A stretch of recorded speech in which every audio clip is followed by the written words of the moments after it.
Well, since my relationship is now officially ended in the toilet, I guess I can share my story with all of you. I, 27 male, was in love with my girlfriend, 28 male, for months before we even started officially dating. After a few interactions, I knew that I wanted to spend the rest of my life with her, if I could. I had vowed to continue situationships till I was around 30, and was finally ready to settle down both financially and mentally, and that was because I had heard some pretty terrible stories from my friends regarding their experiences, so I didn't want to make the same mistakes. She changed my mind right away, without her even knowing it. We dated for about 2 years. I'm not really great with dates, and oh boy, that was a problem that came back to bite me in the butt on several occasions. Our relationship was mostly good. Nothing is perfect. You know, we tried our best to make sure it worked. At the time we met, she was studying towards a degree in psychology. She's incredibly smart, and that's part of what attracted me to her. She worked at a bar to pay her way through school, but she hated every second of that job. Besides that though, she volunteered once as a mental health advocate for a mental health NGO. Her dream has always been to travel the world and help people in new places. I wasn't averse to that, but it wasn't my thing either. When I thought of my future family, we'd be settled in one spot and go on vacations, but we wouldn't be consistent globetrotters. When we met, she was a bartender at a bar that my friends and I frequented all the time. I knew when she got employed, and at the beginning, we hardly spoke. At some point though, that changed, and we started having conversations where we would analyze couples that came into the bar and make fun of them. It got to a stage where I'd ditch my friends and stay back just to talk to her as she worked. I don't know when I fell in love, since there was no magic in the air kind of moment, or butterflies in my stomach. I just knew I wanted to talk to her every chance I got. At first, I didn't get the feeling that she was interested in me, although she wasn't reluctant to give me her number when I asked for it. She wasn't chatty or communicating with me outside the bar, but eventually she came around and we started talking more frequently on the phone, even about irrelevant things. At one point, she was having problems with her roommate, and it was just natural that she moved in with me as a roommate. There was no problem for me. I worked from home and it wouldn't be a bother. It was at a point soon after that when we came to terms with our feelings for each other. I asked her to be my girlfriend, and she said yes. Since we met, I have scaled up at my job quite significantly, with a handful of rapid-fire promotions and the associated pay increases. On the other hand, my girlfriend quit bartending once we started dating. She didn't give me a straight reason on why, so I'm not entirely sure, but I assume it was because I could support her and she no longer had to deal with a job she hated. I didn't hold it against her though. I think she just wanted to seem entitled if she had to say it. When she graduated though, I had to push her to work at a clinic, but she didn't stay there long. After that, she really started harping on about going for a master's, which I was okay with. Honestly, it sounded like a very good idea to me. However, she never applied for any graduate school or program. I spoke to her about this, but she felt reluctant because she couldn't pay for it herself, and she was hesitant about stacking up more debt. She was scared I'd end up paying for it, which she wouldn't like since I had been feeding her and housing her the whole time. Because my work is remote, at a point, she started pressuring me for us to relocate to a European country. Like I said, she's big on traveling the world, and she says traveling between EU countries is super easy once you get in. I tried to explain why that wasn't the best for me at this point. I was 27 and I wasn't about to start making such pivotal decisions that would likely cut deep into our financials. She pressured me about it a few more times, and when I didn't budge, she dropped that. Instead, we made a compromise that I'd help her out with her occasional travels while I stayed behind. It was the best compromise I could come up with to support one of her dreams. Her first trip was 8 months ago. She traveled on a week's trip with her friends to Spain, and they were going to rent a van and visit different landmarks and places. I was super happy for her since this was her dream. All I asked was to get the new phone number of a really good friend of hers named Evelyn. I know her really well, and she's pretty much the only friend I've been officially introduced to. That'd give me some peace of mind in case I couldn't reach my girl. I wasn't about to let her go out with people who I mostly didn't know and not have a backup plan for getting in touch. Initially, she was so against it, it was quite baffling. Her argument was that I was trying to police her life. It seemed weird to me because it was obvious I just wanted to make sure she was safe. Eventually, she shared some social media pages of the people she was going with, but she was adamant about not sharing Evelyn's number, and I let it go. You lose some, you win some. I should have pressed harder. She eventually left, and the first few days of her trip went well. We communicated as we should via calls and texts. However, towards the end of it, I could not reach her for 2 days.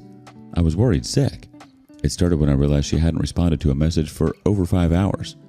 I initially thought nothing of it, since she might have been busy with some activity and forgotten she had a worried man at home. It wasn't until the following day that I tried to reach her again, and there was still nothing that I became alarmed.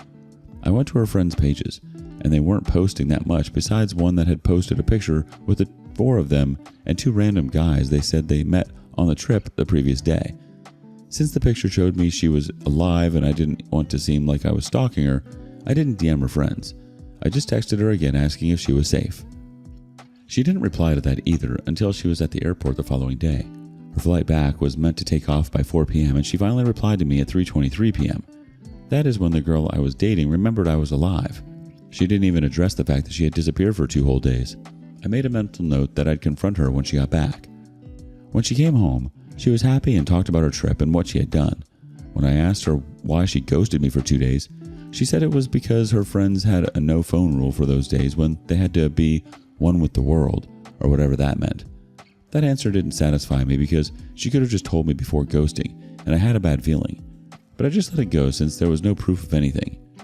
However, since the trip, my girlfriend changed. It was like I was doing things that irritated her more frequently. She got pissed off at the slightest thing, and at the beginning, I chalked it up to her missing her friends and the freedom she had during her trip. But that didn't seem right, because my unemployed girl was on the phone 24/7 with those same friends, including the new ones she said she had made, and she didn't act like she was imprisoned. She could go out to all sorts of events, and sometimes I went along with her. Yes, I was busy a lot, trying to scale the ladder at work, and if I could get a good position before I was 30, maybe then I could settle down and marry her. We had talked about it extensively. Even with that, I made sure I stopped my work by 7 p.m. so I could give her the attention she deserved.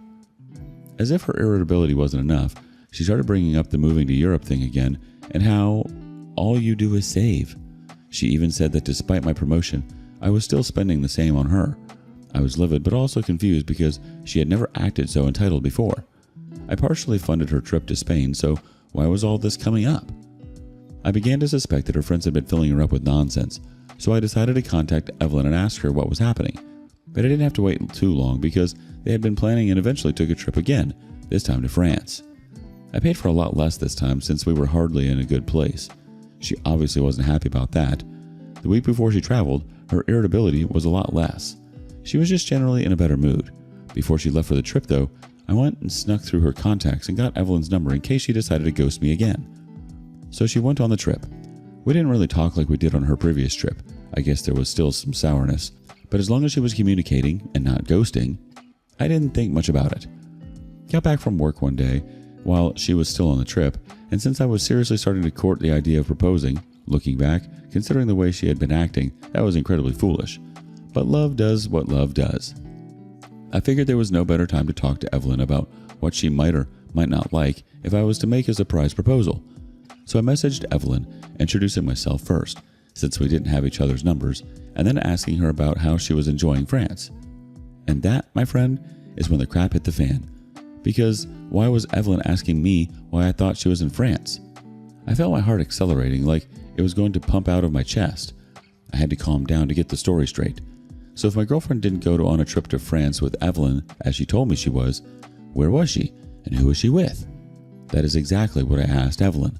And at that point, she knew she had messed up because she started making excuses and talking about how she was supposed to go but due to an emergency had to stay back. But if that was the case, she should have said that in the first place.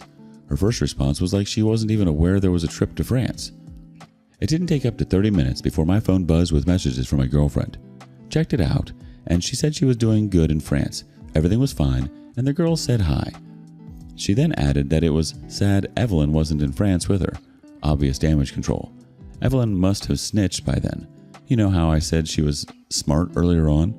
Well, reflecting on this, I see she really isn't. I'm not a fool. She didn't go anywhere with any girls. She was cheating, and she was cheating with my money. But I had to play the fool and pretend that I knew nothing, because I knew I was going to have to hit back at her, and I needed to get more information to formulate a plan. She came back, and I could see how uncomfortable she was. But while she thought she was a good liar, I'm better. I showered her with attention and love and acted like I believed everything she said. That same day, while she was sleeping, using my laptop, I quickly linked her WhatsApp to WhatsApp Web. I would see some of her chat history, and I could monitor chats as they came without rousing suspicion. When that was completed, I went to the sofa and took my time going through her messages. The first thing I found out was that she had a fight with Evelyn about her slip. I don't know what she wanted the poor girl to have done. I didn't see much, at least until I entered the archived chat. What I found there was enough to fuel my anger to the point of wanting to wake her up right then, but I needed to stay calm. I scrolled through her archived chats and discovered a conversation with someone named Leo. From their exchanges, it became clear that this was the guy she had been cheating with. She had met him on the first European trip, towards the end, on the 2 days that she ghosted. Also, she and the guy planned to go on another trip because they were birds of the same feather. They loved traveling, and he already fit what she wanted, someone who lived in Europe. The conversations were filled with flirtations, pretty graphic descriptions of things they wanted to do, and apparently had already done, and they were discussing plans for future trips, too. My blood was boiling, but I knew I had to keep it cool if I was going to pull off what I had in mind. That's when I started setting up my revenge. I wasn't about to let her get off as easy as a simple breakup. Remember that master's she wanted to do? The first step was to get my money back. A few months ago, I had paid for her master's degree as a surprise for her 29th birthday, which was some weeks ago. She knew I had been applying on her behalf with access to her email and everything, and she knew she had been accepted to one of her top choices, but I didn't let her know that I had paid until that birthday. When she found out, she was so happy. She went straight into the necessary registration process. It had been clear she wasn't going to waste the opportunity. However, now since I was trying to ruin her, that was all about to go down the drain. I accessed her email and requested and started the necessary processes to withdraw her admission and request a refund for the full tuition amount. Citing financial difficulties due to health issues, I eventually got a response that the refund would take a few weeks to process, but I made sure the confirmation email of the approval of the refund was deleted from her inbox the moment I got it. She wouldn't know until it was too late. Probably not until some point when she was well into her first semester. That was my hope. The second part of my revenge opened up to me on its own. She told me she had gotten a part-time job. Her uncle had pulled some strings to get her a well-paying job at a telemedicine company. She was excited about it. I knew then and there that I had to convince her to turn it down, which I did later that evening. I told her that I would support her financially while she focused on her master's degree, since a job would limit her from studying. I also told her a job and schooling would prevent her from being able to travel at all, and I knew she wouldn't like to be apart from Leo. She reluctantly agreed. But I wasn't done yet. I needed to ensure she felt the sting of her betrayal, not only from me, but from her affair partner as well. So, I got Leo's contact from the linked WhatsApp on my laptop. I found out via messages that Leo was unaware she was in a relationship. She had lied to him when he asked, claiming to be single. I decided to take my time and befriend Leo. It took about 4 to 6 days to get him to warm up to me, since I had to make up a random excuse as to why I was messaging him. When we got comfortable, I told him about my relationship with her, how long we'd been together, and how she had been two-timing us both. He was shocked. I think he felt more pity for me than I felt for myself. He apologized over and over, and I had to convince him it wasn't his fault overtly. My girlfriend was the one who needed to be punished, and I gave him so much credit because he spearheaded this part of the revenge. He agreed to help me teach her a lesson. We plotted together. Leo invited her on an impromptu trip that very weekend. She likely thought he was about to ask her to be his girlfriend. While reading the chat between them, you could see how happy she was and how she believed all the pictures he painted of candlelit dinners they would be having at a very expensive hotel and the places they would be going to. She came to me to help fund it, lying that a friend of hers was about to get married and she completely forgot. She said she had to absolutely be there and it was going to be for just a weekend. I didn't object to anything she said, but I made her fund it herself since I had been paying for her degree and supporting her financially. Leo, on his end, also refused to cover the trip, citing the responsibilities he would be carrying out on the said trip. She spent her meager savings, believing she had me wrapped around her finger and I'd eventually top her up if she seemed desperate enough. The day of the trip arrived and everything went according to plan. I drove her to the airport myself and watched her plane take off. Once she met up with Leo, we didn't waste any time whatsoever. She texted she had gotten to Spain, and an hour later, I got a call from Leo. As soon as I picked up, I heard her voice and immediately started laughing. I let her know it was me, and there was immediate silence on the other end. I imagined that she must have looked towards Leo all the betrayal and hurt. I let her know that her belongings would be waiting for her outside after she got back, and then I hung up. I don't know what happened afterward because I blocked her on all platforms. Leo also told me that he ended things with her right there at the airport. He had made all her accommodations plans, so I don't know how she sorted herself out towards getting back, but by Sunday evening, she was at my apartment and she was a mess. She started by weeping and asking me why I had done her dirty like that. She claimed Leo was just a friend, which really pissed me off. Eventually, her tears disappeared and we had a heated argument when I showed her all the evidence I had gathered, the messages, the pictures, even from the first trip on her friend's Instagram. I didn't let her say anything further. I just kicked her out of my apartment. She didn't even resist after I barked at her to leave. We ended up talking about 4 weeks after that when she called me to start cursing me out. I didn't even get a chance to say anything for the first 2 minutes, and that's when I realized she had found out about the fact that she no longer had a master's to do. I also reminded her that she didn't have the cushy job her uncle had prepared her either, and I made sure she knew that I had been playing chess ever since that point. She actually drove down to my house and made a huge scene when I refused to open the door for her. She threw a beer bottle at my door, or at least tried to, and missed. She left key marks all over it too. At a point, she started weeping. It sounded like she was howling, really. She eventually left when I refused to acknowledge her presence. She basically crashed out, as they say these days. I regularly get messages from her. They're a mix between cursing me out and asking for forgiveness, and I block each new number she reaches out with. She started resorting to using friends' numbers too, but I blocked them all. She'll get over it eventually. But yeah, that's it for me. I'm going to be so apprehensive when it comes to women in the future, but what can I say? That's life, I guess.